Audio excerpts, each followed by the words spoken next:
Water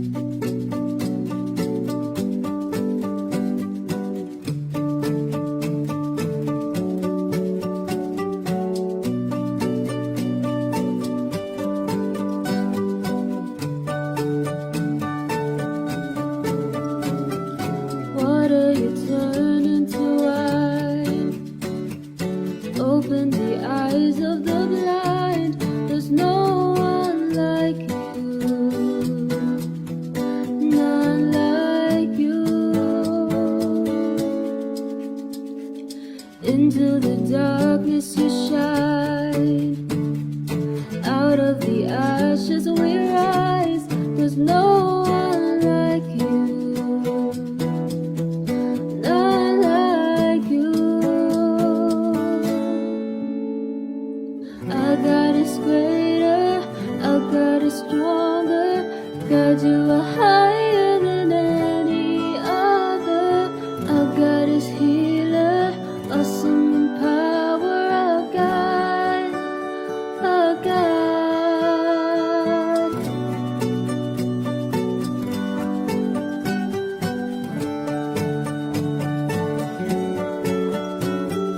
Into the darkness you shine. Out of the ashes we rise. There's no one like you, none like you. Our God is greater, our God is stronger. God, you are higher than any other. Our God is healer, awesome in power. Our God, our God, our God is greater, our God is stronger. God, you are higher than any other. Our God is healer, awesome in power. Our God, our God.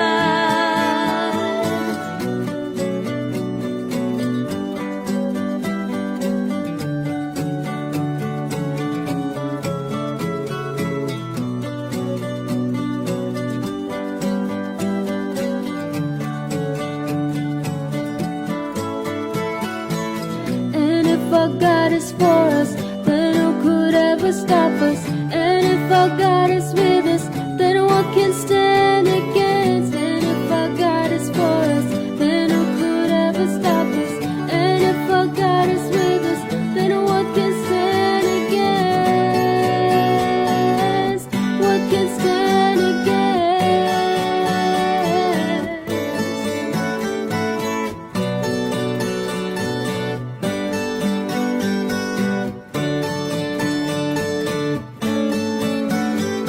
Our God is greater, our God is stronger. God, you are higher than any other.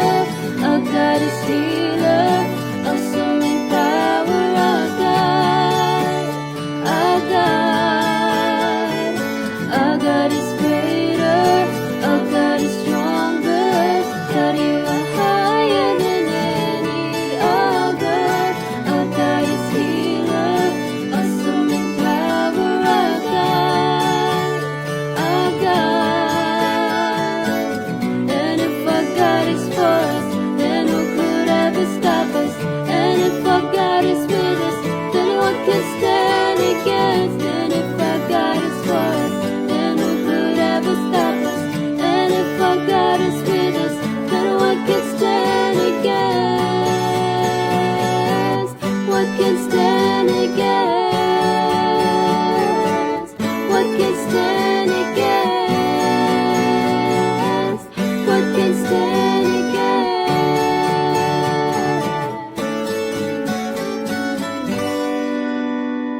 worthy, altogether wonderful to me.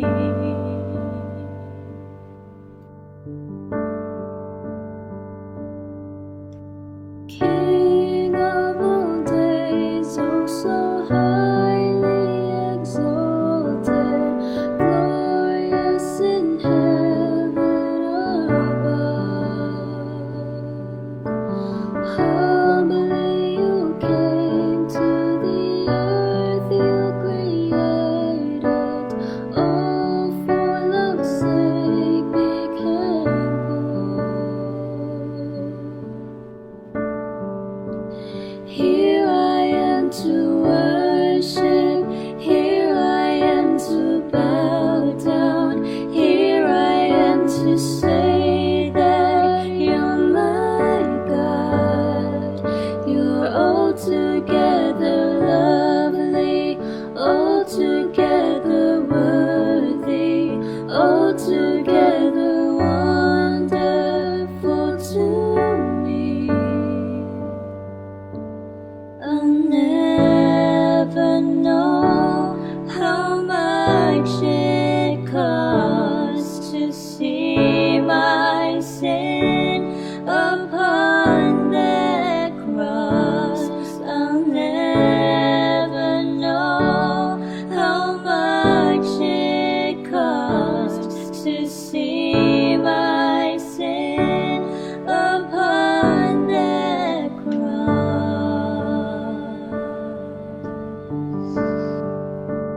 Here I am to worship, here I am to bow down, here I am to say that you're my God. You're altogether lovely, altogether worthy, altogether wonderful to me.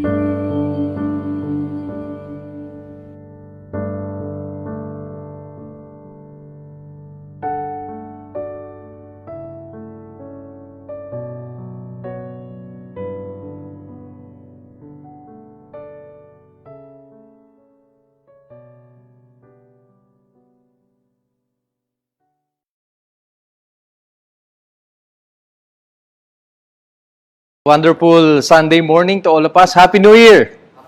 Happy New Year po to each and every one of us, and welcome to 2021. And we are here to worship the Lord once again in spirit and in truth. To those of you who are watching at home, we welcome you here in Acts 2 Community Church. I hope you are doing fine, you are healthy, you are strong, and you are blessed by God. This morning, may I ask everyone to please take a stand. Tumayo po tayong lahat. Tayo po ay magsimula po sa ating pong pagsamba sa pamagitan po ng isang pananalangin. Let's bow our heads, close our eyes, let's pray. Our dear God, our almighty, all-knowing, ever-present, unchanging, our magnificent God. Ngayon pong umaga, Panginoon, kayo po'y aming pong sinasamba, kayo po'y aming pong itinataas, at kayo po, Panginoon, ay aming pong pinupuri, pinapasalamatan sa pagiging Diyos ninyo. We just worship you, Father, for who you are. And here we are to worship. Here we are to bow down. Here we are to say that you are our God. Indeed, Father, you are such a wonderful, wonderful God to us. Nagpapasalamat po kami, Panginoon, sa nakalipas na taon na binigay niyo po sa aming lahat. Though it was a very challenging year for all of us, all over the world. But our hope, our confidence, our comfort, Panginoon, ay whatever happens in our world, still there is a God up there who controls everything. And that is why we are still hopeful. This year, 2021, Lord, kami po ay mayroong pag-asa at mayroon po kaming kumpiyansa that whatever happens sa bawat araw na darating itong taon po na ito ay kayo po ang nakababatid at kayo po ang may hawak ng aming oras at higit sa lahat kayo po ang may hawak ng aming pong buhay. Wala kaming dapat ipag-alala, wala kaming dapat ikatakot, at wala kaming dapat ikabalisa sapagkat mentras naming nauunawaan at nakikilala ang Diyos na aming pong sinasamba, this personal God, Panginoon, ay lalo pa kaming nagagalak, lalo pa kaming nagkakaroon ng excitement sa bawat araw because they are new every morning. Great is your faithfulness, our dear God. Panginoon, ngayon pong umaga, narito po kami sa isang kadahilanan po lamang upang sambahin namin kayo sa espiritu at katotohanan. Bigyan niyo kami ng malinis na puso. Lahat po, Panginoon, ng mga karumihan sa aming puso ay inyo pong linisin, inyo po kaming saliksikin mula po sa aming isip, aming pong espiritu at kaluluwa, Panginoon. Kayo ang siyang sumakop ng aming pong pagkatao upang sa ganun, Panginoon, ay lubos naming maintindihan ang inyong salita at patuloy kaming baguhin ang inyo pong salita. Help us, O Father God, Holy Spirit. Gusto po naming marinig ang inyong tinig. We want to be sensitive to the leading of the Holy Spirit. As I share your words today, O Father, help me. Teach me just what to say and what not to say. Empower me, anoint me, infill me. Apart from you, O Lord God, I can really do nothing. And that is why, Father, as I share your words today, may you be the one to be lifted up. May you be the one to be honored and glorified. O Lord God, today we ask that you would give us a sensitive hearing and you would open our spiritual eyes upang sa ganon, Panginoon, ay makita namin ang gusto niyo pong makita sa inyo pong salita. Sa lahat po ng mga sumasamba sa kanila pong mga tahanan, mga nanonood, inyo po silang kausapin ng personal sa pamamagitan po ng mensaheng ito na inyong ihahatid po sa amin. Maraming salamat po. Pinupuri namin kayo at dinadakila sa pinakamatamis at pinakamakapangyarihang pangalan ng aming pong manunubos na ang pangalan ay Jesucristo. And all the people said, Amen and Amen. Amen. Good morning once again. Again, pakibati nyo naman ang inyong katabi ng Happy New Year. Happy New Year. Magandang umaga po sa bawat sa po sa atin. And this is a hopeful New Year to all of us. Speaking of New Year, nag-usapan po natin ng bagong taon. Marami po ang nagtatanong nitong taong 2021 dahil ang taong 2020 ay it was a very challenging year para po sa bawat sa po sa atin at sa buong mundo, hindi lamang po sa ating pong bansa kundi sa bawat sulok ng mundo ay talagang nakaranas ng unexpected challenge itong taong 2020. The question is this, itong 2021 ba is there a light at the end of the tunnel? Yun ang ating katanungan sa wikang English. Is there a light at the end of the tunnel? Is there a silver lining? Well, this morning, that's what we're gonna talk about. That is why the title of our message for today is, I am the light of the world. I'm reminded of this woman who was born deaf and blind. Isang babae na ipinanganak na bingi at bulag. Ang pangalan po niya ay Helen Keller. Si Helen Keller po ay kauna-unahang Amerikanang babae na bulag at bingi na nakatapos po ng college degree sa United States of America. At siya po ay naging tanyag. She was so famous in America, in the United States of America, and this is her most famous statement. Sabi ni Helen Keller, what is worse than being blind is having sight without a vision. That is her most famous quotation. What is worse than being blind is having sight without a vision.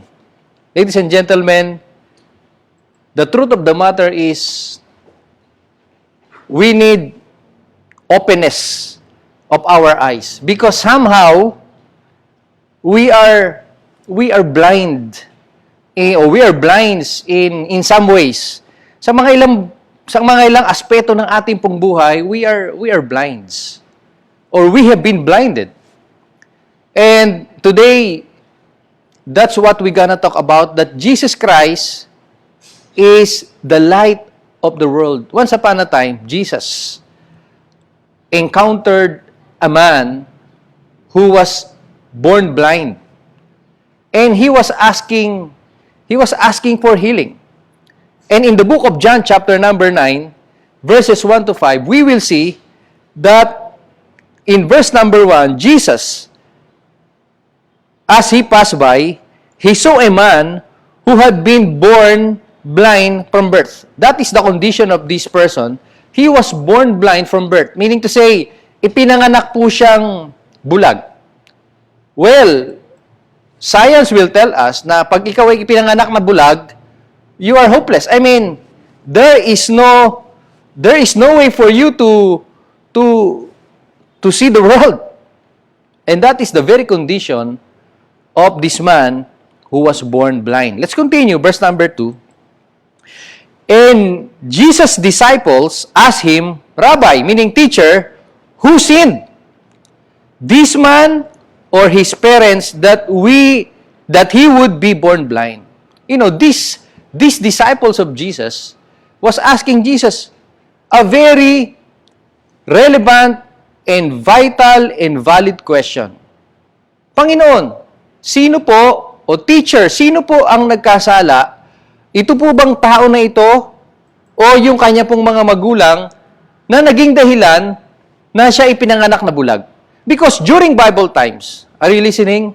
During Bible times, yung pong sakit ay ina-associate po nila sa kasalanan po ng tao. Meaning to say, kapag ikaw po ay may karamdaman o ipinanganak ka ng may karamdaman, ina-associate po kagad nila yan, siguro may kasalanan tong tao na to or may kasalanan yung mga magulang nitong tao na ito. And that is a disgrace sa panahon po nila.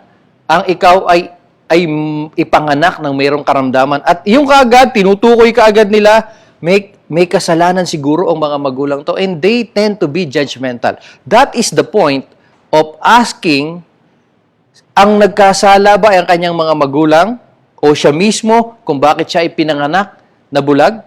Let's continue. Let's see how Jesus dealt with this query of the disciples. Are you still listening? Verse number 3. Sabi po dito, Jesus answered, it was neither that this man sinned nor his parents, but it was so that the works of God might be displayed in him. Napakagandang sagot ng ating Panginoon. Sapagkat alam na alam po ng ating Panginoon ang intensyon po ng mga disipulo kung bakit po niya tinatanong kung sino ang nagkasala, kung bakit itong tao na ito ay pinanganak na bulag. Sapagkat ang intensyon po ng mga disciples na ito ay husgahan or i-label yung kanyang mga magulang or mismong yung tao na ito. You know, Jesus said, it was neither this man nor his parents who sinned while he was born blind. Meaning to say, walang nagkasala. Huwag niyong i-associate yung karamdaman na yan diyan sa kasalanan ng kanyang mga magulang o kasalanan mismo ng tao na yan. Ipinanganak ang tao na yan na bulag so that the works of God will be manifested. What did Jesus mean when He said, so that the works of God will be manifested? Upang ang dakilang gawa ng Diyos ay maganap dito sa tao na ito. You know what? Jesus is saying, God allowed that to that person so that I can show you how I will work in the life of that person. And a little later, we will see how Jesus worked, how He opened the eyes of this blind man who was really born blind. Ladies and gentlemen, let's continue the verse before I explain to you the real meaning why, of course, okay, mamaya po natin pupuntahan yung verse number 6. The point is this, mga kaibigan, that at times, God allows things in our lives na hindi po natin ginugusto. May mga bagay sa buhay po natin na ayaw po natin, but God allowed it to happen sa buhay po natin. You know why? So that the power of God will be manifested to us. Are you with me? Amen po ba dyan? Maring tinatanong natin, bakit kaya nangyari yung COVID-19 pandemic noong 2020? At hanggang ngayon ay apektado ang lahat ng sangay ng aspeto ng ating buhay.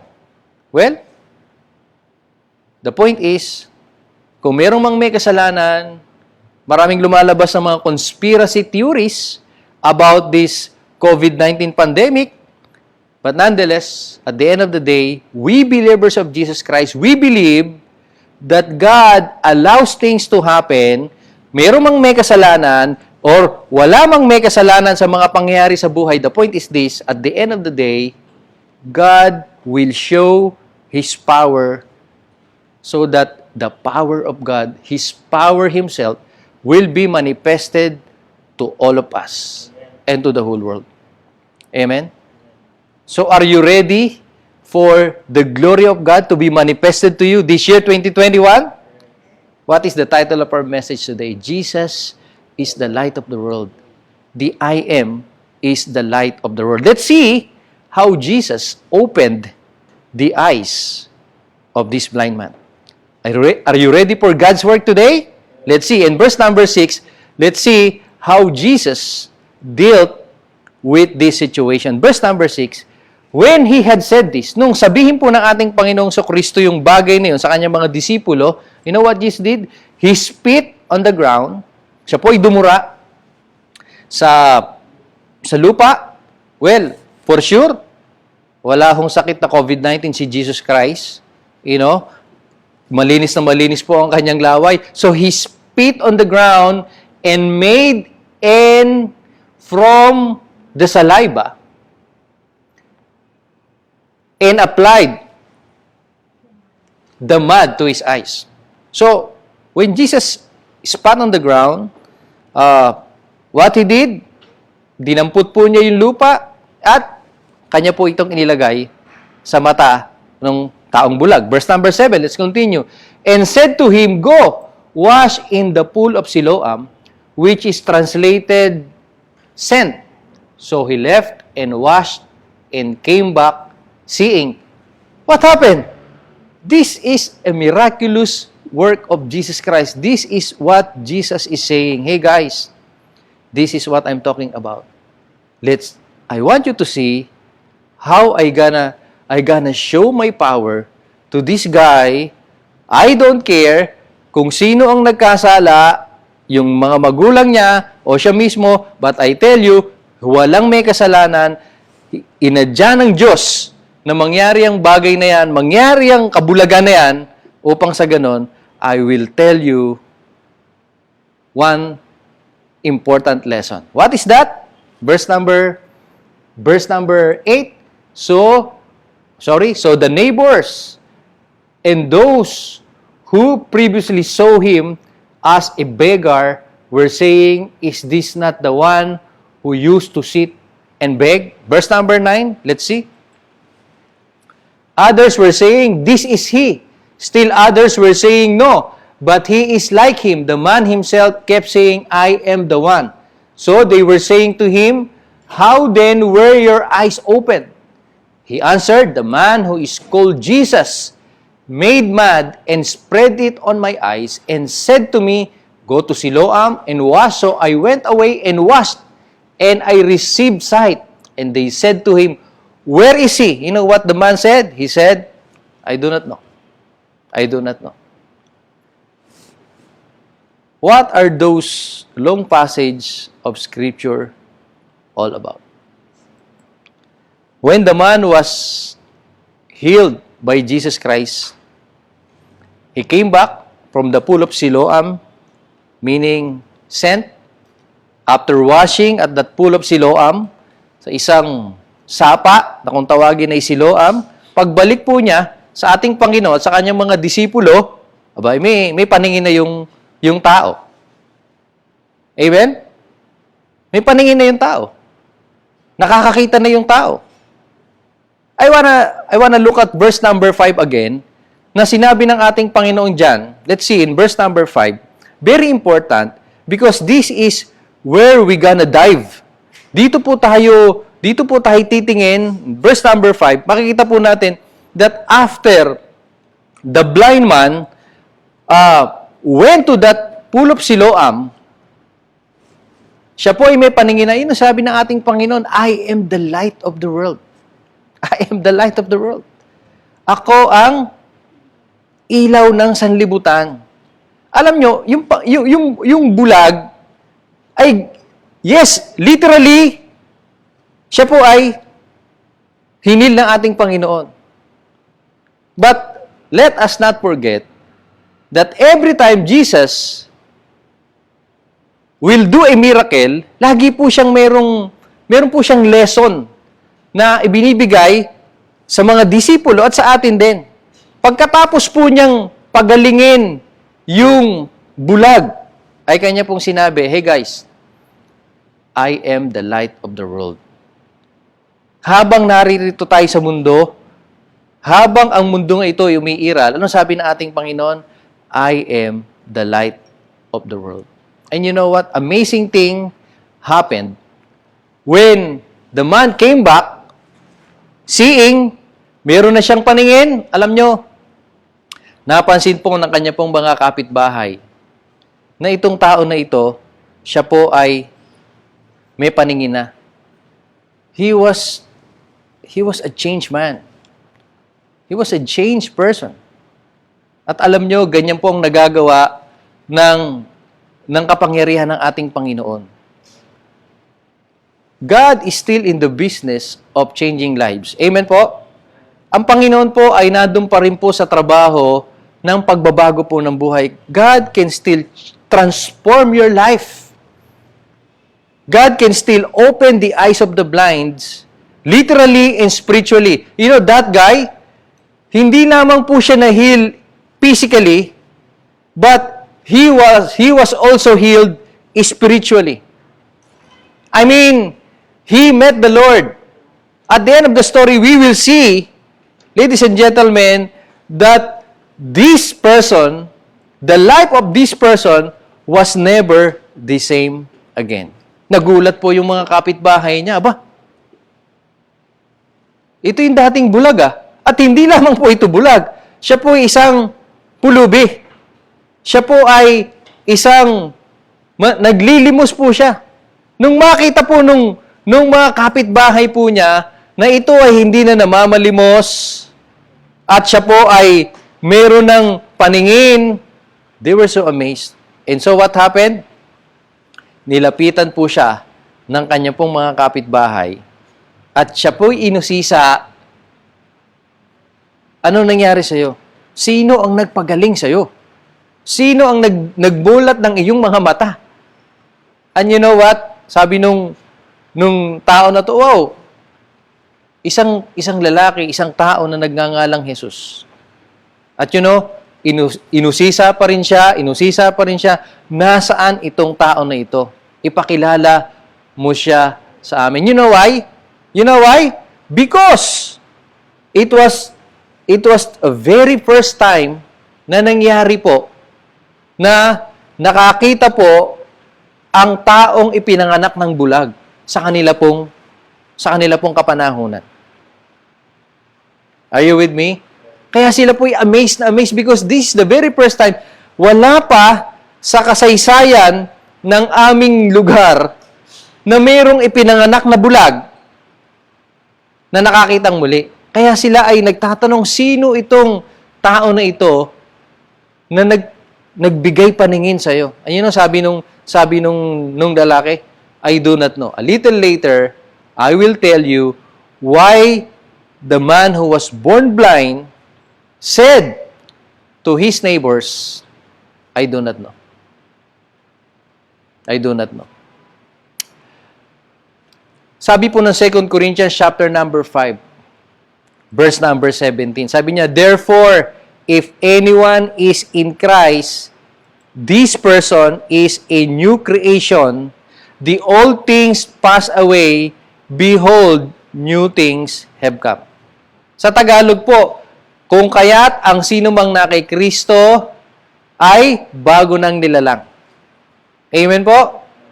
Ang dati niyang pagkatao ay lumipas na at ngayon, siya ay naging bago na. Ang mga bagay sa buhay niya ay naging bago na.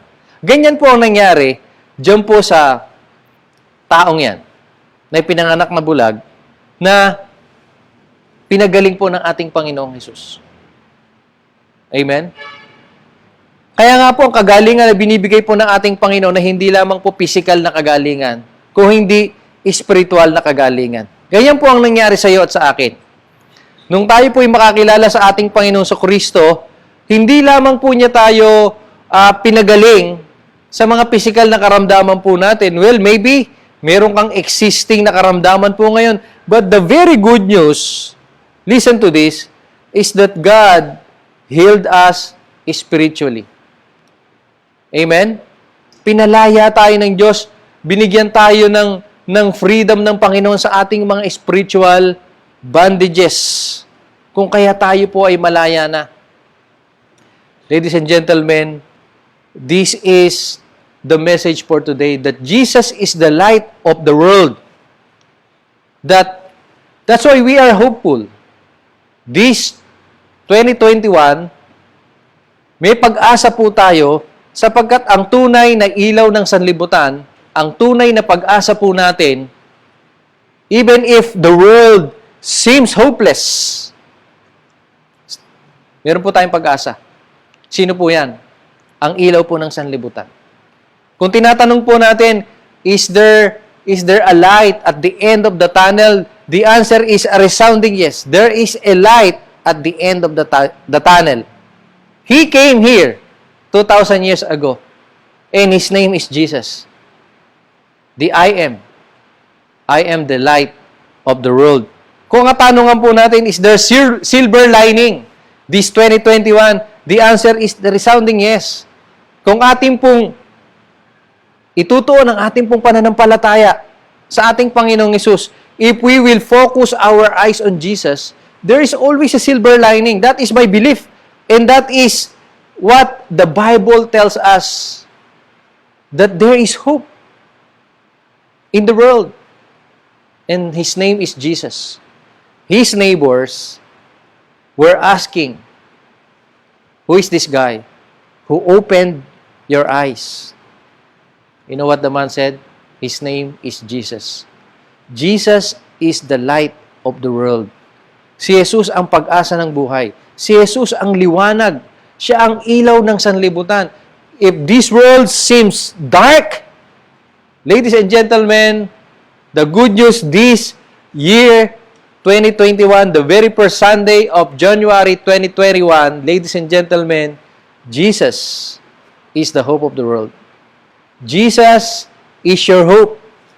Jesus is our hope. Why? Because He is the light of the world. Amen? I remember this guy by the name of John Newton. Si John Newton ay isang British slave trader. Nagbebenta po siya ng mga he was in the business of human trafficking. Noong unang panahon po sa Great Britain ay usong-uso po ang pagbebenta po ng mga blacks, yung mga slaves. Noong unang panahon, ang mga blacks po ay slaves po talaga sila. Kaya hanggang ngayon po ay usong-uso po yung racial discrimination po na yan. That is a controversial issue. Yan po si John Newton. He was in the business of slave trading. Not only that, but John Newton was not only a slave trader, but John Newton was also a womanizer. Womanizer. At talaga namang ang buhay po ni John Newton ay masaklap, nasa kadiliman po siya. One time, John Newton was the captain of the ship. Siya po he was at the helm of that ship. At si John Newton po ay nakasalubong po siya ng napakalakas na bagyo. Kung tawagin po natin ay the perfect storm. At alam nyo, very first time po na si John Newton ay nakasalubong po ng ganung kalakas na bagyo sa sinasakyan po niyang ship na doon po nakasaka yung mga slaves na kanya pong ikakalakal. Takot na takot po si John Newton at wala po siyang nasabi ko hindi, Lord, save me. Lord, save me. Takot na takot siyang mamatay. Cut the long story short, si John Newton po, right at that very moment, siya po ay nakakilala sa ating Panginoon. He came to know Jesus Christ as His Lord and personal Savior. At dahil po sa karanasan po ni John Newton po na yan, siya po ay nakakapag-compose ng isang kanta. The most famous hymn called The Amazing Grace. And this is the very first stanza of The Amazing Grace. According to John Newton, or composed by John Newton. Amazing grace, how sweet the sound that saved a wretch like me. I once was lost, but now I'm found, was blind, but now I see. Amen? Alam nyo, yan po ang karanasan po ng isang taong nakakilala sa Diyos. Yan po ang karanasan ng isang taong walang pag-asa at nung nakatagpo po siya po ng isang pag-asa sa ating Panginoon, ay kaya niyang sabihin that I was lost, but now I'm found. I was blind, but now I can see. Amen? Amazing grace. How sweet the sound. We're saved by grace. Amen? We're saved by grace. Yan po ang ating pong pinapasalamatan sa Panginoon. Na tayo po ay nung maligtas sa pamagitan lamang po ng biyaya ng Diyos. As you evaluate your life, ladies and gentlemen, may I ask you, as you evaluate your life, do you deserve to be saved? What is your answer? As I evaluate my life, I don't deserve to be saved. You know why? Because I was blind. But now I can see. Nakita ko at may pag-asa ko. Simula nang si Kristo ay dumating sa buhay ko at naintindihan ko ang ginawa niyang pagliligtas sa akin, ang ginawa niyang pagpapalaya sa akin sa pagkakabihag ko sa kasalanan, masasabi kong araw-araw may pag-asa ako. At may hinaharap akong pag-asa. At si Kristo ang tunay na pag-asa ko sa buhay. Amen? Ang isang Jesus, isang Diyos na nagkatawang tao na nagpamulat ng aking pong bulag, na espiritual na pagkabulag, ako ngayon ay nakakakita na, at ikaw ngayon ay nakakakita na dahil kay Kristo. Amen? Indeed, Jesus is the light of the world. Kung sa mga oras na ito, wala kang masyadong makita na hope future sa taong 2021, I want to encourage you today, just focus your eyes on Jesus. He is your hope. Siya ang pag-asa natin. Siya ang pag-asa ng buhay mo. Hindi man, sabi nung marami, let us lessen our expectations this year, 2021. Because we never know what's going to happen. Yes or no? We never know. Let us learn from the past. Let us learn from 2020. A lot of predictions, a lot of New Year's resolutions. But, sad to say, unfortunately, it never happened. It never happened. And so, what they say or what we say, let us lessen our expectations this year, 2021. But may I say, let us put our expectations, are you listening? To the one who is the light of the world. He is our hope. Whatever happens this year, 2021, one thing is certain, Jesus is our hope. Amen? Let's go back to the blind man who was healed by Jesus. He was in a hopeless condition.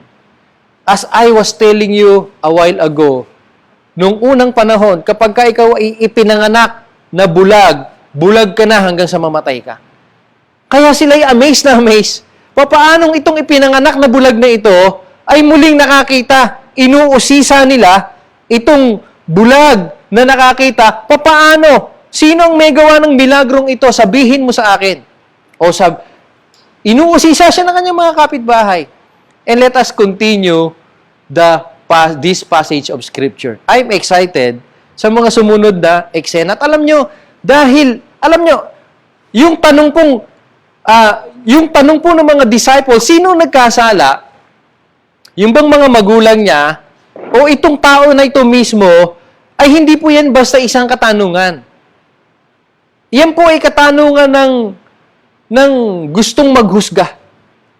No? Dahil nga po ang bulag nung unang panahon ay naia-associate po nila yan sa pagkakasala o anumang uri ng karamdaman, mga malulubhang karamdaman. Ina-associate po nila yung mga malulubhang karamdaman sa pagkakasala ng mga magulang o nung mismong may katawan mismo. Alam nyo, nung inuurirat po nung mga kapitbahay nitong taong bulag na ito na pinagaling ng ating Panginoon, dahil sinagot niya, I do not know, well, just to be safe, just to protect Jesus, the one who healed him, because Jesus will be mobbed. Dudumugin po siya ng mga tao. Siguro, binigyan ng konting wisdom, itong tao na ito, na hindi niya sabihin agad kung nasan si Jesus, kaya sabi niya sa mga neighbors niya, I do not know. I do not know. At dahil hindi po makakuha ng impormasyon itong kanyang mga kapitbahay dun sa bulag, ano ginawa po ng mga kapitbahay niya? Dinala po yung bulag at yung kanyang mga magulang sa mga Pariseyo. Because during those times, yung mga Pharisees po, for you to understand or for us to understand, sila po yung mga religious leaders nung unang panahon at doon po sila nagko-consult. Ang very powerful po ang mga Pharisees nung unang panahon sa kanilang kapanahunan. They can stone you to death if they like. They can bring you to yung tinatawag po nilang the Sanhedrin Council. Pag ikaw ay napatunayang nagkasala o lumabag sa batas ng Roman Empire, they have the power. They have the power to bring you and to get you out of the synagogue because they are religious leaders. And you know what? These Pharisees, magagaling sila sa Bible eh. Magagaling sila sa Law of Moses eh. Alam nila yung mga batas. Pero ironically, hindi nila sinusunod yan. Sila mismo ang number one violators ng mga batas na yan, yung mga protocols na yan, spiritual protocols. No? Sila yan. Number two, itong mga Pariseo na ito, sa sobrang gagaling po nila sa Bible, sa sobrang talagang well-versed po sila, no? Napaka-judgmental po nila. And they will point you, in your face kung ano yung kasalanan mo at ituturo nila that is in the law of Moses. At talagang i-judge ka nila dun sa ginawa mong kasalanan.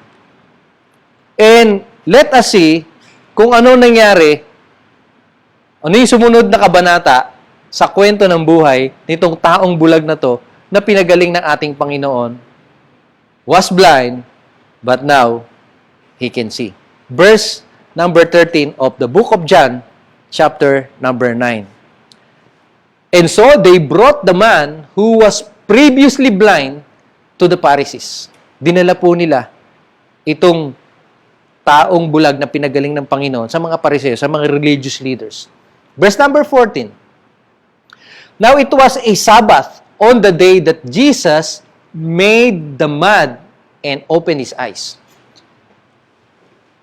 Ang Sabat po, nung unang panahon, ay napakasagrado po sa mga Pariseo. Sapagkat yan po ang sinusunod nila, napakabanal na araw po ang Sabat po sa kanila. Sapagkat yan po ang batas ni Moses, walang magtatrabaho sa araw ng Sabat, walang maglalaba, walang magluluto, walang mananahi, wala kang gagawin sa araw ng Sabat. Ang araw ng Sabat ay araw lang ng pagsamba nung kapanahunan po nila, mga kaibigan. Kung merong tao na gagawa, kikilos, magtatrabaho, o any activity sa araw po ng Sabat, ang mga Pariseo, they will judge you to the face, ladies and gentlemen. At yun po yung kanilang pinupunto. Sabi niya, now it was a Sabbath on the day that Jesus made the mud and opened his eyes. Verse number 15, because Jesus, I believe with all my heart, Jesus intentionally, are you with me? Jesus intentionally healed the man during the Sabbath. You know why? Because Jesus has a message not only for the disciples, but for the Pharisees. And this is part of this message that we have to open our eyes that we don't live in the law, that laws will never open the eyes of the blinds. Are you with me? We will talk about that a little later. They, the Pharisee, also were asking him again how he received his sight, and he said to them, He applied mud to my eyes, and I washed and I see. Boom! Very frankly, sinabi nung taong bulag, yes, you are correct. On the Sabbath day, Jesus, the healer, opened my eyes. He healed me. He healed me. You are correct. Let's go. Let's continue. And so, after that inquiry, let's continue the verse. After that inquiry, in verse number 16, therefore some of the Pharisees, some, not all the Pharisees, but maybe, why some? But not all. You have to observe the Bible. Pastor, why some? Why not all the Pharisees? Because I believe, in my study of this passage, some of the Pharisees, hindi lahat, ay hindi naniwala. Meron ding naniwala. Because it was a miraculous, very first time in the history of our land that there was a man who was born blind who was healed. Now he can see. This must be a great guy. So some of the Pharisees, not all the Pharisees, were saying, this man is not from God. You see? That's how they judged Jesus. This man is not from God simply because he healed the man who was blind, who was born blind, during Sabbath day. That is their judgment right away. This one is not from God. Let's continue. Because he does not keep the Sabbath. But others were saying, how can a man who is a sinner perform such signs? And there was dissension among them. Some say, Jesus is not from God. Others say, Jesus is a sinner. Can you imagine? Can you imagine the judgments of these Pharisees? Simply because Jesus healed the man during the Sabbath day, inakusa na kaagad siya na hindi sa Diyos ang ginagawa ng tao na ito. At siya ay makasalanan. At dahil siya ay makasalanan, papaano ang isang makasalanan ay makagagawa ng isang himala na katulad na ito? Katulad nito. Why did the author include the story of the Sabbath in this passage of Scripture? You know why? Because this has something to do with the story. You know what is my take to that? Religion will never open the eyes of the blind. Are you with me? I repeat, religion will never open the eyes of the blinds. Ang relihiyon, ang mga batas. Hindi yan, yung mga legalistic laws, hindi po yan hindi po bibigay ng freedom sa atin yan. Kahit anong batas ang ibigay sa atin, kahit anong batas ang ibigay ng mga religious leaders, pag ito ay legalistic in nature, well, I'm not saying ang mga batas ay masama. Protocols are very good. That is for our protection. Let us comply and follow all safety protocols. That is for our protection. But, listen to this, if the protocol, if the rules will just, will just hinder us to be intimate with God, you have to stop. Pause for a while. Lord, is this yours or is this not yours? Now, itong mga Pariseo na ito, all they know is to read the Bible every day, but they are ungodly. All they do is to judge people. Wala silang ginawa kundi maghanap ng mga pagkakamali sa mga tao, at pag nakahanap po sila ng mga pagkakamali, they will put them out of the synagogue. I mean, sa panahon po natin ngayon, i-excommunicate po nila yan. Are you with me? Alam niyo ba na hindi pumunta rito si Jesus Christ para bigyan tayo ng napakaraming batas? Hindi ho. Si Kristo, listen to this. Jesus came here to open our eyes, our blinded eyes, that for by grace you are saved, not of works of righteousness, and that is why nobody can boast. Walang pwedeng magmayabang sa atin. Hindi ho po tayo naligtas sa mabuting gawa. Hindi ho po tayo naligtas sa mga napakaraming batas po na yan. Yan po ang gustong ipahatid ni Kristo nung siya po ay pumunta dito sa lupa. Gusto po niyang sabihin, mamaya makita natin kung paano sila nagsagutan ng mga Pariseo, no? Pero alam nyo, kung ang mga batas po, kung yung mga laws na binibigay po ng mga Pariseo, yan po ang those laws will just give us what? Bondage. Hindi ho freedom. So what is the point? What is the point of this passage of Scripture? The point is, it's relationship, not religion. Pumunta ho rito si Jesus Christ to build relationship with us, to be intimate with us, at hindi ho magbigay ng isang religion na susundin natin ang napakahigpit ng mga legalistic rules na yan. That will not make us intimate with God. The very purpose why Jesus came here on earth is, number one, to save us, to open the eyes of the blinds, because He is the light of the world. Jesus said, I am the light of the world. While I am here in the world, sabi niya, I am the light of the world. Hindi ho batas ang binigay ng ating Panginoong Jesucristo. Alam mo, binigay ng Panginoong Jesucristo pag-ibig.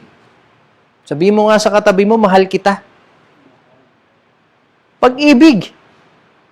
Yan po nakapagpapalaya sa atin. Kung bakit tayo napalaya po ngayon, dahil po sa pag-ibig ng ating Panginoong sa krus, Panginoong Jesucristo, doon po sa krus ng Kalbaryo. Ano yung pag-ibig po na yun? Yung po sa Griegong salita ay agape. Ano po yung agape? Unconditional love. Alam nyo kung ang love po ng ating Panginoon sa Kristo ay pileos lang, yung friends love lang, yung pag-ibig lang ng isang kaibig, wala na tayo. Sa dami ng pagkakamali natin sa buhay Nung 2020 lang, di na natin mabilang Kung ang klase ng pag-ibig ni Jesus sa'yo, yun lang pileo lang, ay wala. Wala ko tayong pag-asa. Kung ang klase po ng pag-ibig ni Jesus, yung eros, erotic love, ay wala ho tayong pag-asa sa mundo. Pero alam nyo, ang mabuting balita, si Jesus ang pag-ibig po na kanya pong pinadama po sa atin, yung tinatawag na agape. Agape love. What is that agape love? Unconditional love. Ganito yan no? Ang agape love, ganito yan. Limuel, si Limuel, nakatingin uli sa akin, kaya ikaw uli illustration ko. Kaya ikaw, sikat ka na sa Facebook Live Ganito yan, Limuel.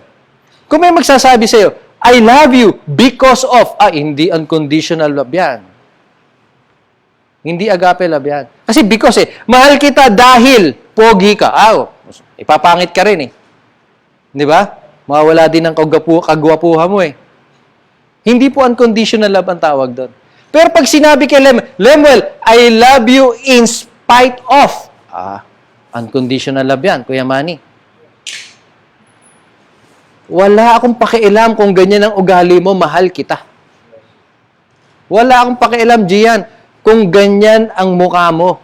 Kamukha ka ng tatay mo, mahal talaga kita. I don't care about ang tawag dyan? About your figure. Alam mo, agape love ni Christ. Grabe yan. Yan po ang nagpapalaya sa atin. Pag alam mo na mahal ka ni Jesus, kahit ano pang kapalpakan ng ginawa mo sa buhay mo, sa tingin mo magbabago ka, hindi? Tingin ko magbabago ka talaga. And that is the power of the unconditional love of Jesus Christ. He can open the eyes of the blind. I don't care about the sin. Sabi ni Jesus, wala akong pakialam kung ang nanay at tatay niya na nagkasala o siya mismo nagkasala, paghagalingin ko yan. Bubuksan ko mga mata niyan. Bibigyan ko ng pag-asa yan. Bakit? Mahal ko yan Alam mo ba, sinasabi ng Panginoon sa iyo, wala akong pakialam kung anong naranasan mo nitong 2020. Mahal kita. Gusto kong baguhin ang buhay mo nitong 2021. Palalayain kita dyan. Wala akong pakialam kung baong ka sa utang ngayon. Mahal kita, palalayain kita, at pag napalaya na kita, sumunod ka sa akin. May pag-asa ka.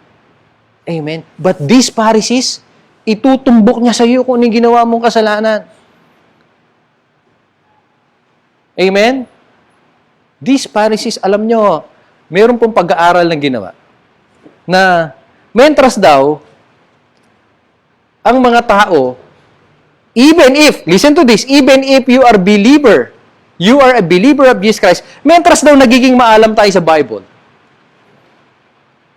Mas lalo daw tayo nagiging judgmental. Don't get me wrong, meditating and studying the Bible is not wrong.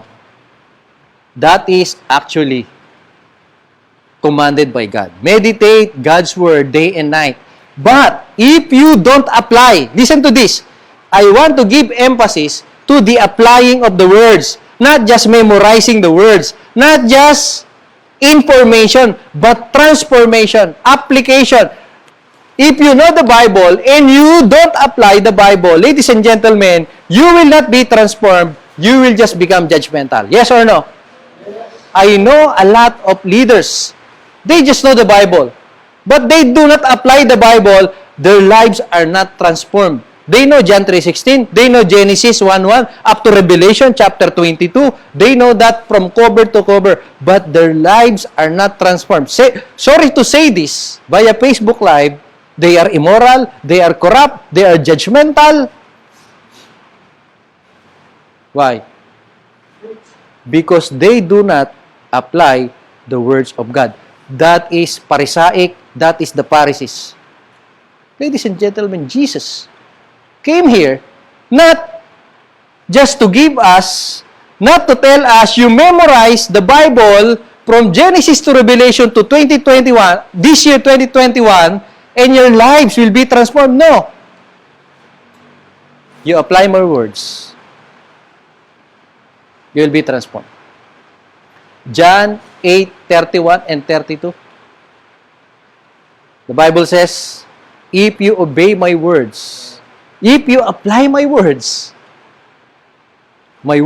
the truth will set you free. Amen? Hindi lamang po ang katotohanan ang nagpapalaya. Kung hindi yung pag-a-apply ng katotohanan ang nagpapalaya sa atin. For example, Kuya Jojo, sinabi ng doktor sa'yo, You are overweight. You need exercise. You exercise 30 minutes every day. If you don't do that, you will die February 2021. Will you obey the doctor or not? If you don't obey the doctor, is it true that exercise is good for your health? Yes or no? Yes. But do you exercise? If you don't exercise, no matter how true, no matter how good exercise is for your body, you know what is that? That is nothing.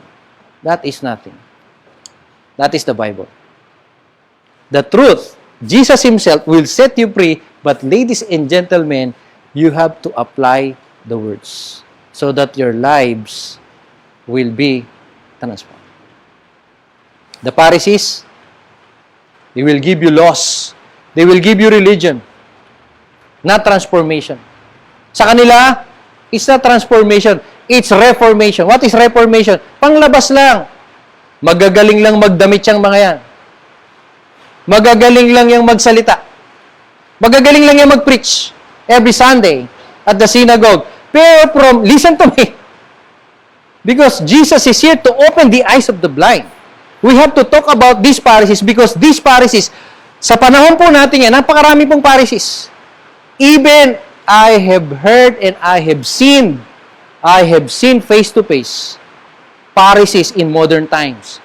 I have encountered a lot of Pharisees in my lifetime, in our modern times.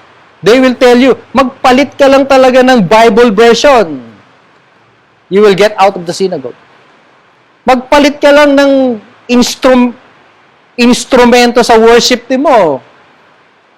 Sabi, you are not from God. You are a sinner. That is Pharisee. That is Pharisaic. Magbago ka lang ng konti ng style mo ng damit mo. Mali na yan. Are you with me so far? That is Pharisaic. I will tell you via Facebook Live, that will not open the eyes of the blinds. What will open the eyes of the blinds? This. I will tell you, what you preach, you apply. What you memorize, you apply every day. Your life will be transformed. And you have to live a Christ-like life. You have to live a Christ-centered life that will transform your life. Love, not rules. Are you with me so far?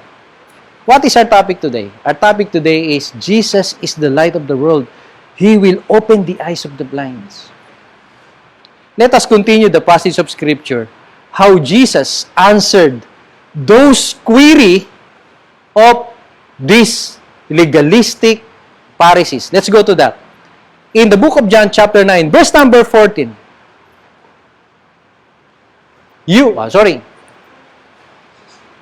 Verse number 13. I'm sorry. Let's go to verse Verse 15. Then the Pharisees also were asking him again how he received his sight, and he said to them, he applied mud to my eyes, and I washed and I see. Oh, we have already read that.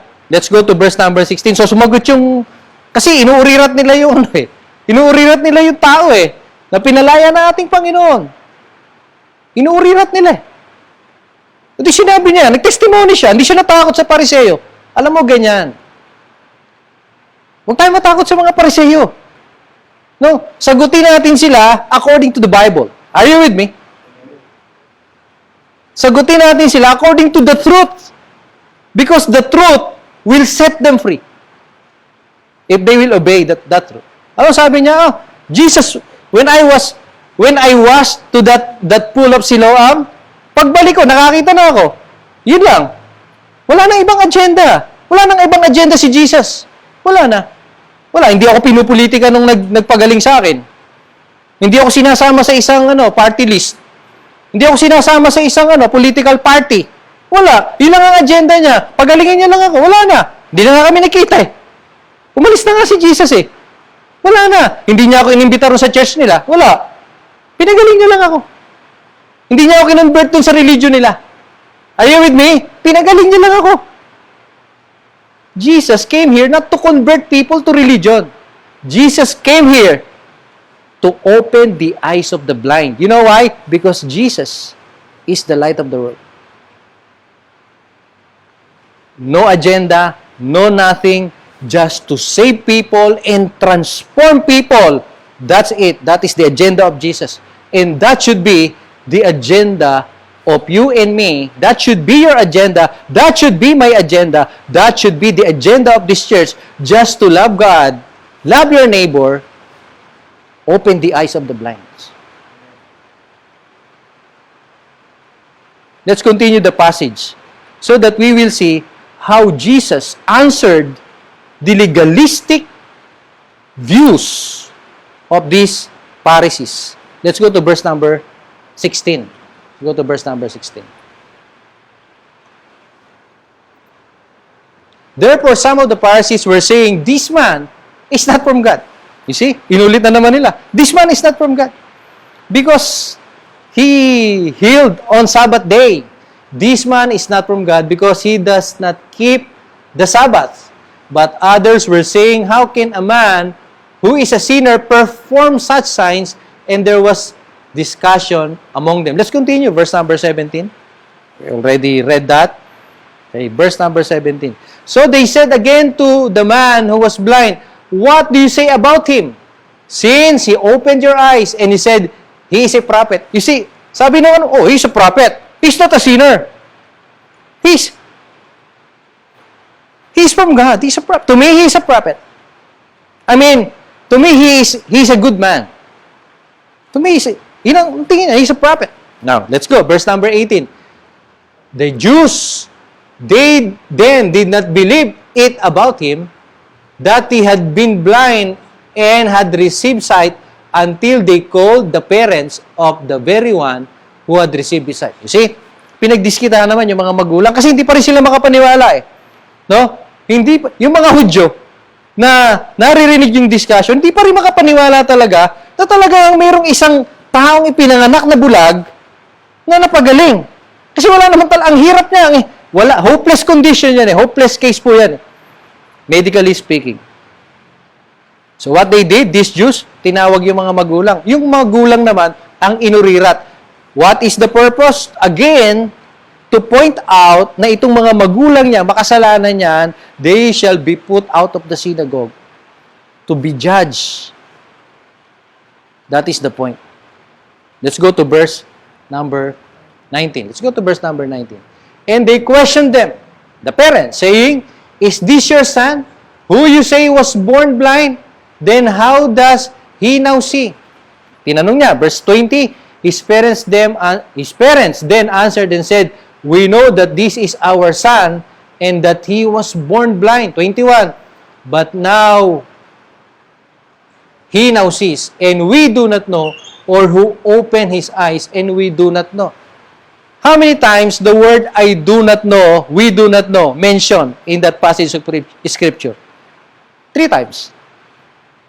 Sa Bible po, pagka nakakita po kayo ng paulit-ulit, there is something. May significance po yan. May significance po yan. Alam mo bakit sinasabi ng, mamaya tignan natin ha, kung bakit sinabi nung blind man na pinagaling ng Panginoon, I do not know, tsaka nung parents, we do not know. Hindi ako naniniwalang hindi na alam eh. Because they are afraid of the Pharisees. Kapagkat pag sinabi nila, dineclare nila na si Jesus Christ ka ang nagpagaling niyan, they will be judged and they will be put out of the synagogue. That is their law. Walang ibang magaling dito kundi kami. Walang ibang magaling dito sa synagogue na to kundi kami. Kaming mga Pariseo. Wala dapat nakagagawa ng ganyang mga milagro. We are the ones. Yan ang kanilang mantra. Kami lang ang pwedeng mag-rule sa inyo. Kami lang ang pwedeng mag-lead sa inyo. Kami lang ang magaling. Yung relihiyon lang namin na magaling. Ang relihiyon lang namin na makapagliligtas. Ang relihiyon lang namin ang makapagpapalaya. Yung denomination lang namin ang magaling. Kapag kami ibang denomination dito, hindi yan. Mali yan. Hindi sa Diyos yan. That is The very practical explanation to that. Amen? Ang daming takot sa mga Pariseo eh. Kasi i-judge sila eh. At pag i-judge sila, maapektuhan ng kabuhayan nila. Maapektuhan ng kaperahan nila. Mawawalan sila ng kaibigan. Alam niyo mga kaibigan, I want to encourage all of us, and to all of you who are watching right now, we should live a Christ-like life. Not just religion. Christ should be the center of our life, should be in the center of our lives. If Jesus Christ is the very center of your life, wala tayong dapat ikatakot sa mga bagay-bagay na nangyayari sa mundo, lalo pa sa mga tao. Amen? Yan po yung gusto ng mga tao na yan. Kung bakit po nila inuurirat kahit yung mga magulang, kung sino nagpagaling, because they want these people, the parents, and even the blind man who was healed by Jesus, to be put out of the synagogue. Para makapag-judge na naman sila. Para makapanghusga na naman sila. Let's continue. Let's continue. How Jesus rebuked these guys. Verse 22. His parents said, sabi ng mga magulang, this because, you see, because they were afraid of the Jews. Kung bakit nila sinabing, we do not know, kasi natatakot sila sa mga Hudyo. Na pag sinabi nila na si Kristo ang nagpagaling niyan, they will be put out of the synagogue. Alam nila na si Kristo ang tagapagpagaling because they are just new believers of Jesus. Takot pa sila. Wala pa silang conviction. Hindi ba? Takot pa sila. So, ito, tuloy natin. For the Jews had already reached the decision that if any man confess him to be Christ, you see, he was to be communicated or excommunicated from the synagogue. That is the word, excommunicated from the synagogue. That is something sa kanila. Kapag ka na-excommunicate po sila sa synagogue, can you imagine? Hindi sila makapagsisimba. How can they communicate to God? Wala na sila. Takot na takot po sila dyan. Tatanggalin ka sa, sa membership eh.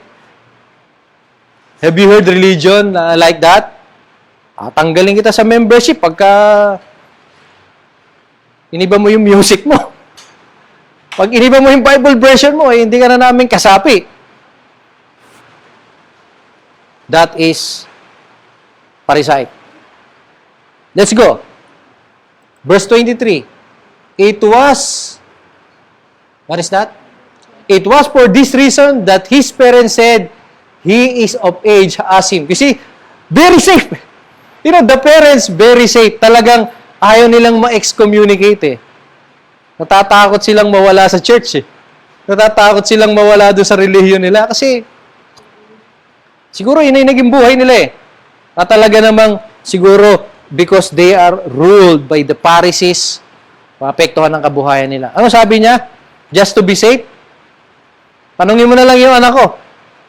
Total nasa tamang edad na yan, pwede nang lumabas yan. 18 years old na yan, pwede nang lumabas yan, basta may QR code. Tanungin mo na lang siya.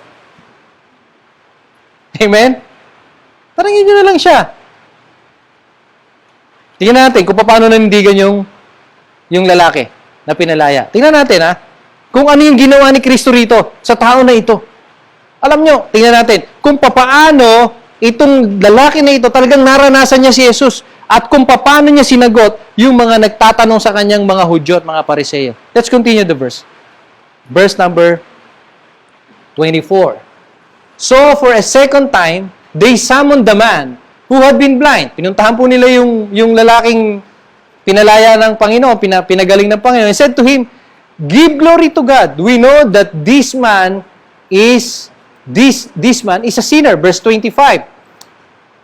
He then answered, whether he is a sinner, I do not know. One thing I do know, that though I was blind, now I see. Alam nyo, ang interpretation po niyang verse number 25, alam nyo kung ano interpretation? Boom, panis. Ibig sabihin ng buong panis. Sopla sila. Kumbaga sa ganito, na nga, yung mga nagtatanong sa kanila. Ang sabi nung pinagaling ng Panginoon, hindi ko alam. Ang alam ko lang, pinanganak akong bulag, ako ngayon ay nakakita na. Wala akong pakialam kung yan sinasabi niyong makasalanan, makasalanan nga talaga yan. Basta ako, naranasan ko siya, na ako ngayon ay malaya na, ako ngayon ay nakakakita na. Yan ang concern ko. Amen? That is the agenda of Jesus. Alam nyo, pag ikaw naranasan mo ang kalayaan na galing sa ating Panginoon sa Kristo, ano sabi niya? Give glory to God. Magbigay ka ng papuri sa Diyos. Do you give glory to God? Amen. Magpasalamat ka sa Diyos. Alam mo, ang isang taong pinalaya ng Diyos, ang isang taong binigyan ng malinaw na pandinig ng Diyos, ay, ladies and gentlemen, magte-testify yan. Hindi matatakot yan. Walang pakialam kung ikaw ang kausap ko. I will be respectful. I will not disrespect you. But this is the point. Jesus opened my eyes. Because once upon a time, I was blind, but now I see. I don't care about your religion. I don't care kung ano agenda niya. Naranasan ko siya. Pinalaya niya ako. At ako'y malaya na. Nakakakita na ako ngayon. Let us evaluate ourselves, ladies and gentlemen. This year, 2021, why don't we start our year by saying, thank you, Jesus. I was once blind, but now I can see. And this year, 2021, I will develop my intimate relationship with you because you are my hope. Mga kaibigan, hindi po ako narito para magbigay lang ng isang mensahe na pagkatapos ng bukas at susunod na isang linggo, malilimutan na po natin. No? This message, I wanna keep it every day of my life. Not only this year, 2021, but the coming years, that true enough, Jesus is my hope. And He will always be my hope. May mga tao, mga kaibigan, na hindi maniniwala sa iyo eh. May mga tao na hindi naiintindihan yung tinatayuan mo eh. About Jesus. Well, you know my life. You know my life. I have been through a lot of battles in my pastoral career. Alam natin lahat yan. At alam niyong lahat. Alam mo, nag-isip din ako eh. I will be honest with you, natakot din ako eh. Kung babaguhin ko kaya yung music namin. Delikado yan. Kasi hindi naman ganun yung music namin. Baguhin ko kaya yung Bible version namin kasi mukhang... So I prayed to the Lord. Pero pag ginawa ko to, Lord, Lord, kausap ko si Lord, Lord, pag ginawa ko to, alam niyo mangyayari.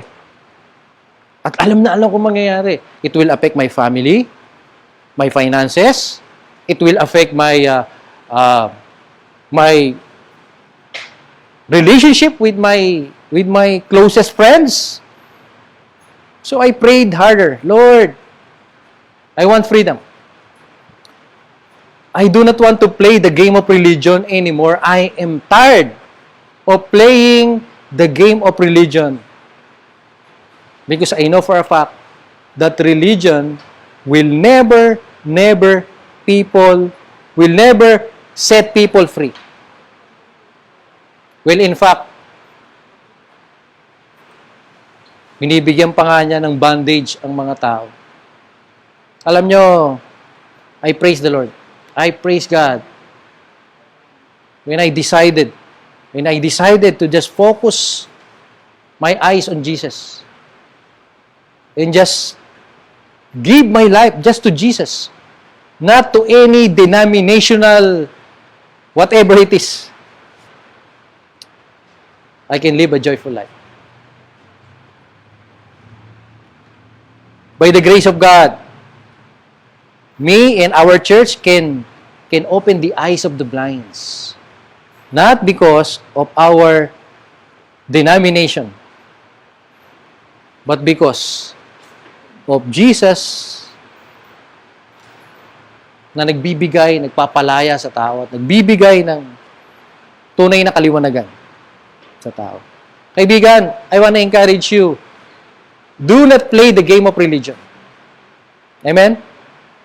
Just live a Christ-centered life. Siya ang magpapalaya sa'yo. Alam niyo kung minsan, I will be very honest with you guys.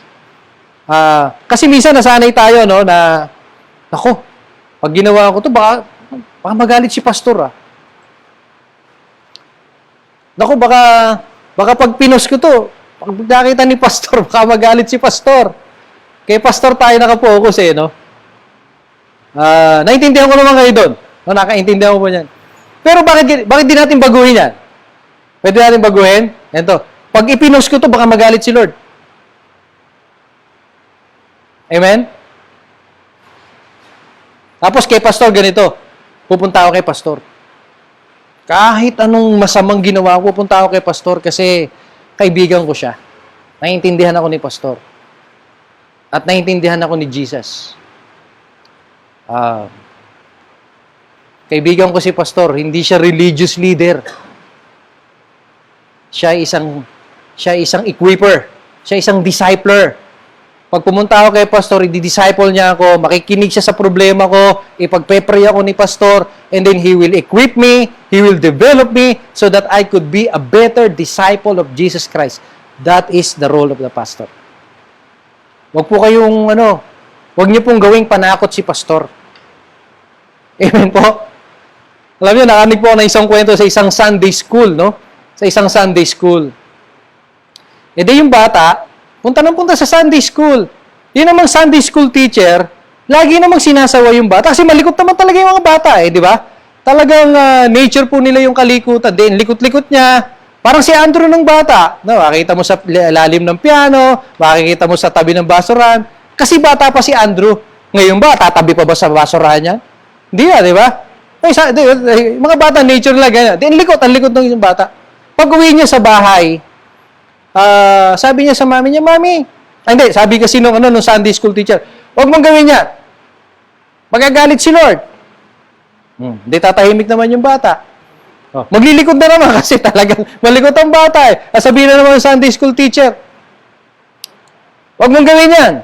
Magagalit si God. O di tahimik na naman yung bata.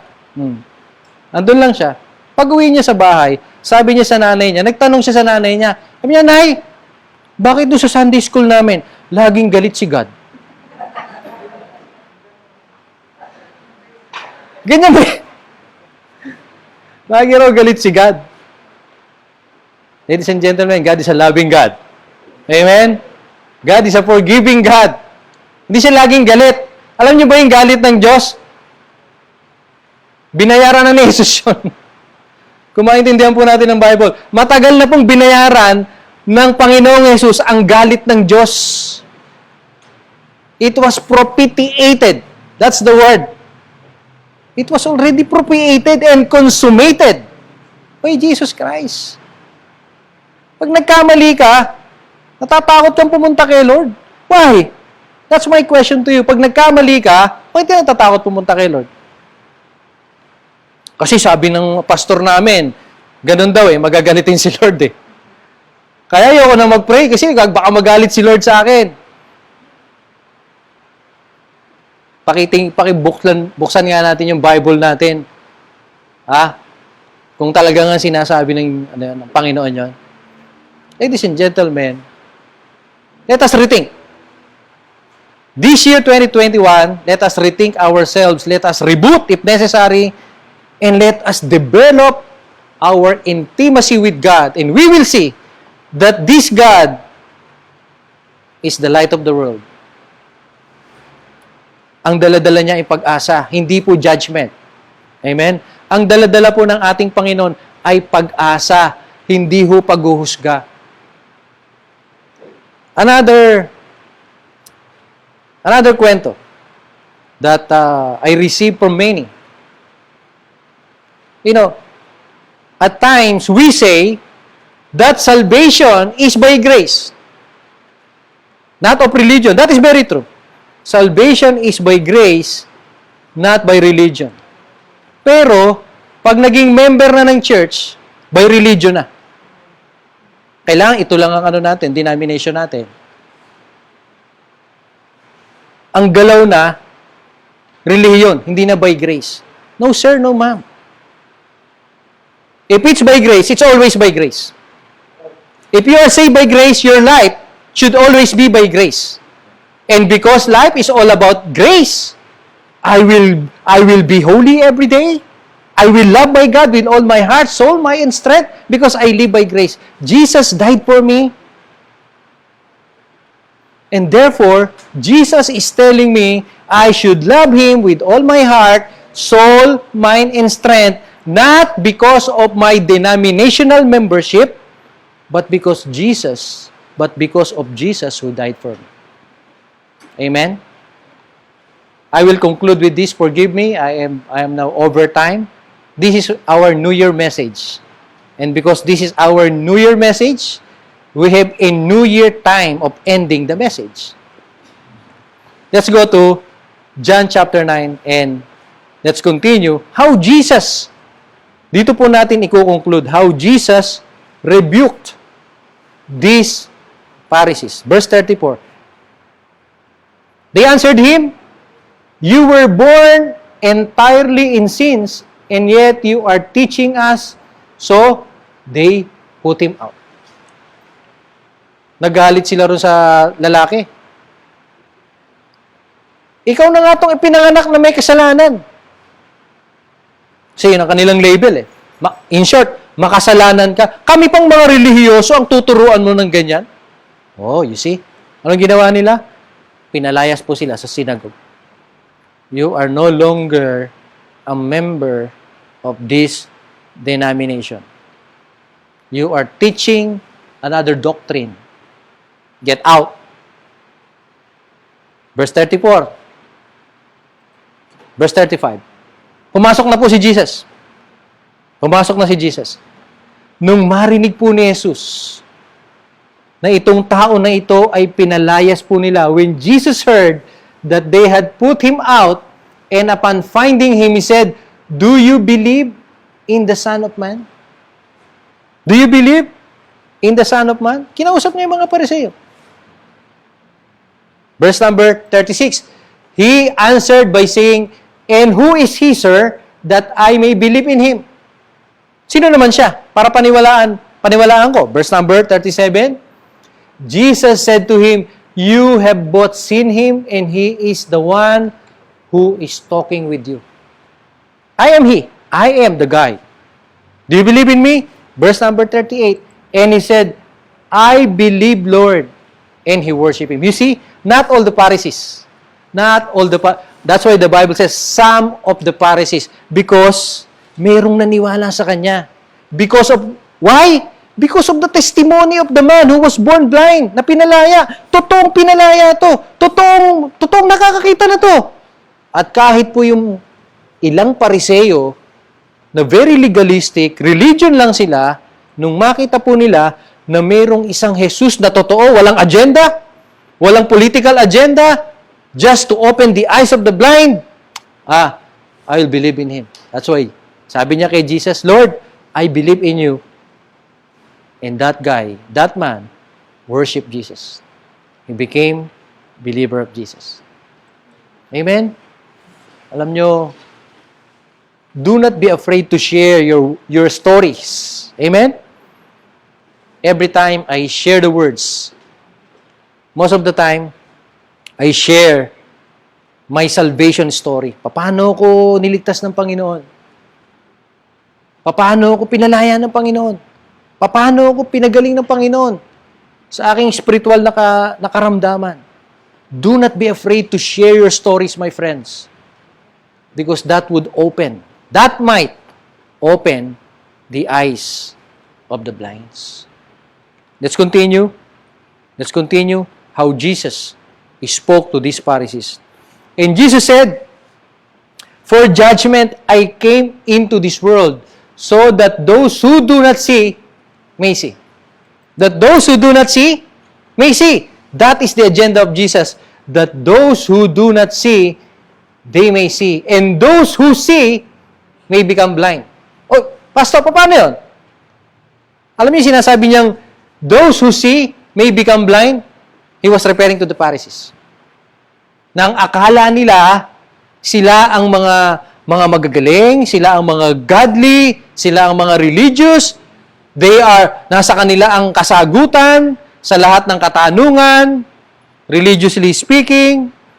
Sabi ni Jesus, hindi lang ako pumunta, sa totoo lang, para ang mga tunay na bulag ay makakita na narito rin ako para dun sa mga sa tingin nila, sila ay marurunong, tuturuan ko sila ng tama para sila ay mapalaya din sa mga pagkakamali nila. Are you with me? Are we connecting so far? That is Jesus. Hindi lang ho siya nagpapagaling ng ating pisikal at espiritual na karamdaman sa buhay na ito. Pumunta rin si Jesus Christ dito para yung mga tingin nilang magagaling sila dahil alam na nila ang Bible from cover to cover, but they are religious, but they are ungodly. Jesus came here to teach them not to be religious, but to be godly and live a Christ-centered life. What is the next conversation? After Jesus said that, let's go to this to our conclusion. Verse 40, those who were with him from the Pharisees heard these things and said to him, "We are not blind too, are we?" Alam ng mga Pariseo na sila ang pinatutukoyan ni Kristo. Kaya sabi niya, "We are not blind too, are we?" Di ba mga bulag din kami? Oo. Ganyan ang mga Pariseo eh. Pag nahuhuli na, nagpapanggap na. Alam mga Pariseo, ang galing magpanggap niyan eh. Pag araw ng linggo, gaganda ng suot niyan. Kabarong yan. Nakanekta yan. Gaganda ng suot yan. Nakakoach yan. Guwapings na guwapings eh. Pero pag araw ng Lunes, ibabuhay niya. Judgmental yan. Are you with me? Pharisees, listen to me, they live a double life. Pagdating sa family life niyan, iba yan. Sa pulpit, magaling lang yan. Pero pagdating sa business niyan, iba na yan. Mandaraya na yan. Are you with me? Because they are Pharisees. They are not Christians. They are legalistic.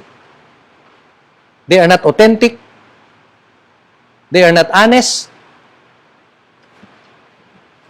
But they know the Bible. All they know is to memorize all scriptures, but they live a double life. Ano sabi niya? Hindi ba mga bulag din kami, Panginoon? Ano ibig sabihin ng mga Pariseo? Sabi niya, hindi kami yung tinutukoy mo. Let's continue. Verse number 41. Jesus said to them, "If you were blind, you would have no sin." Kung kayo talaga ay mga bulag na tunay, edi wala kayong kasalanan. Pero sabi ni Jesus, "But now that you maintain, we see your sin remains." Again, what is the Bible interpretation? Boom, panis. Again, tinuruan ng ating Panginoong Kristo itong mga Pariseo na to, kayo ang tunay ng mga makasalanan. Hindi itong lalaki na to na pinagaling ko. Ang inaakusahan yung makasalanan, pati yung mga magulang niya, idinamay nyo sa pagiging makasalanan. To tell you honestly, sabi ni Jesus Christ, kayo ang tunay ng mga makasalanan. Magagaling lang kayo magturo. Magagaling lang kayong magsalita. Magagaling lang kayong magbihis. Magaling lang kayong magpanggap na kayo ay mga banal. Pero ang totoo niyan, kayo ang tunay na makasalanan. End of the story. What is the lesson? Jesus is the light of the world. Jesus came here to open the blinds, to open the eyes of the blinds. Jesus came not to judge. That is the whole message of that long passage of Scripture, John chapter 9, to open the eyes of the blinds physically and spiritually, and to rebuke those na sa tingin nila, sila ay nasa kaliwanagan, pero namumuhay sila sa kadiliman. Nagagalit ang Panginoon sa mga ganyang klaseng pag-uugali, sa ganyang because itong mga klaseng tao na to, itong klase ng relihiyon na ito, hindi talaga nila dinadala ang tao sa kaliwanagan, dinadala talaga nila ang tao sa kadiliman. They are leading people to darkness. Bibihagi nila sa mga rules, bibihagi nila sa mga legalistic rules nila. Pag nasa kanila, amin ka, susunod ka sa batas namin, pag meron kang ginawa na hindi ayon sa batas namin, you will be put out of the synagogue. Jesus said, you are the true blinds, my friend, and you are the true sinners. Open your eyes. Kung meron ka pang pagkakataon para buksan ang mga mata mo, I am here. Jesus is saying, I am here. I will open your eyes. I will transform your life. Ikaw ba ngayong kaibigan ay sa tingin mo ikaw ay nasa kadiliman? Wala kang pag-asa. Hindi mo alam ang iyong patutunguhan. Hindi mo alam kung saan ang direksyon ng iyong buhay. Hindi mo alam, wala kang katiyakan ng iyong kaligtasan. Kung ikaw po ngayon ay nanonood ngayon, gusto ko pong sabihin po sa inyo, narito po si Jesus. Siya po ang ilaw ng sanlibutan. Pagliliwanagin po niya ang iyong mga nadidilimang mundo at bibigyan po niya ng direksyon ng iyong buhay. Bibigyan ka po niya ng pag-asa. Kung siya po ay tatanggapin mo bilang Panginoon at sarili mong tagapagligtas at ituturing mo siya na tagapagligtas ng iyong buhay at iyong liwanag ng iyong buhay, bibigyan ka niya ng pag-asa. Sa atin po na narito po ngayon, tayo ba'y nawawalan ng pag-asa? Dahil po sa mga pangyayari po natin na dinanas nitong 2020. At itong 2021, tayo po skeptical. Nagiging negative po tayo. May pag-asa nga ba? May pag-asa nga ba talagang darating? Is there a light at the end of the tunnel? Marami pong pangyayari. Hindi lamang po sa ating ekonomiya, kung hindi sa ating pong pamilya, sa ating pong pakikipagrelasyon, hindi lang po sa ating pong negosyo, kahit ang ating pong ministry. Ang katanungan po natin, is there a light at the end of the tunnel? The answer is a resounding yes. Because Jesus is the light of the world. Palakpakan po natin ang Panginoon ngayon pong umaga. Tumayo po tayong lahat. Tayo po'y manalangin. Amin pong Panginoon, ang liwanag ng sanlibutan, ang ilaw ng sanlibutan. Maraming salamat po sa inyo dahil ibinulat nyo ang amin pong nabubulag na mga mata, mga espiritual na pagkabulag namin. We were lost, but now we are found. We were once blind, but now we see. All because of your grace, Jesus Christ, the light of the world.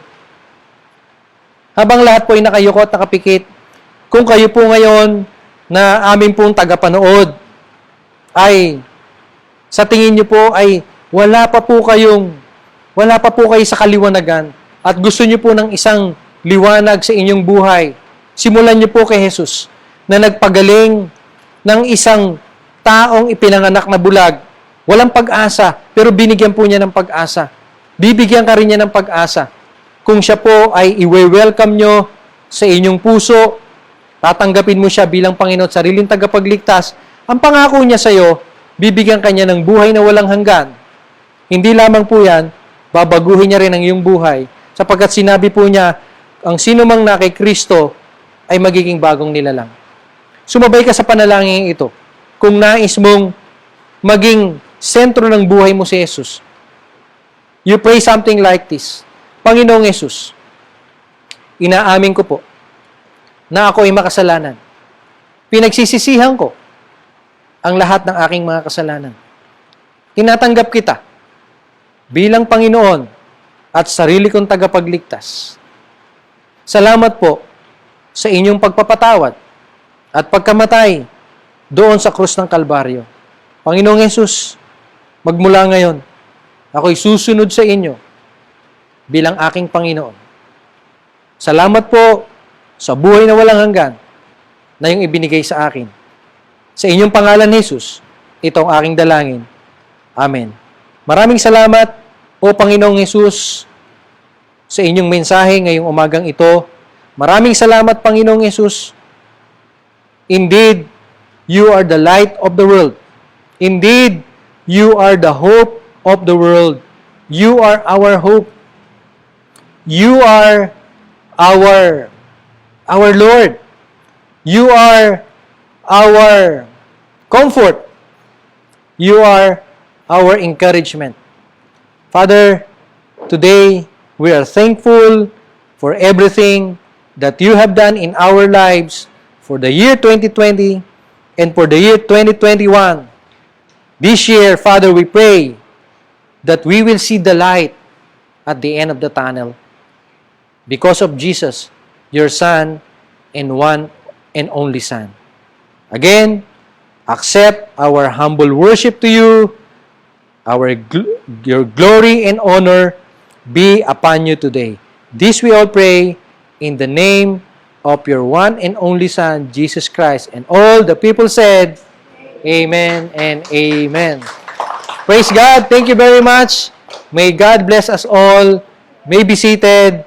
And for those of you who are watching here in Acts 2 Church, we say, keep safe, keep strong, keep healthy. Always remember, I am with you. God bless you.